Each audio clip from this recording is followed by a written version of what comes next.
nom d'Allah, le plus gracieux, le plus miséricordieux, et que les bénédictions soient sur les messagers d'Allah. Nous parlons de la possibilité de gangrène qui peut se produire dans les jambes ou les pieds du fumeur. Ce qu'on appelle la maladie de Berger est aussi appelée médicalement thrombongitis obliterans, qui est une inflammation progressive, notamment la thrombose.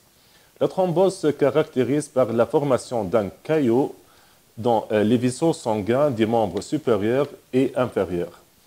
Cette maladie est fortement associée à l'utilisation des produits du tabac. Principalement, le tabagisme peut également transporter le tabac sans fumer.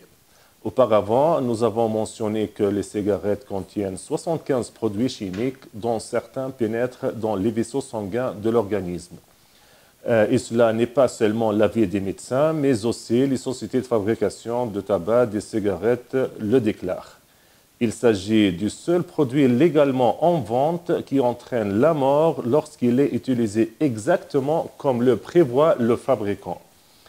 Il est prouvé que les produits du tabac affectent les vaisseaux sanguins, les veines, les artères et les vaisseaux capillaires. Cette maladie influence l'apport sanguin et peut éventuellement causer un fléau pour la jambe du fumeur.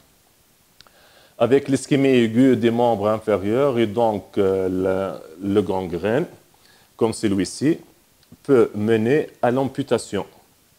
Et nous avons vu ces cas tragiques dans les hôpitaux. Les diabétiques sont les plus vulnérables à avoir des pieds septiques. La plaie la plus simple dans le pied d'un diabétique peut se détériorer et peut être difficile à guérir si le diabétique était un fumeur. Ce sera tragique à moins que le fumeur arrête de fumer, bien sûr.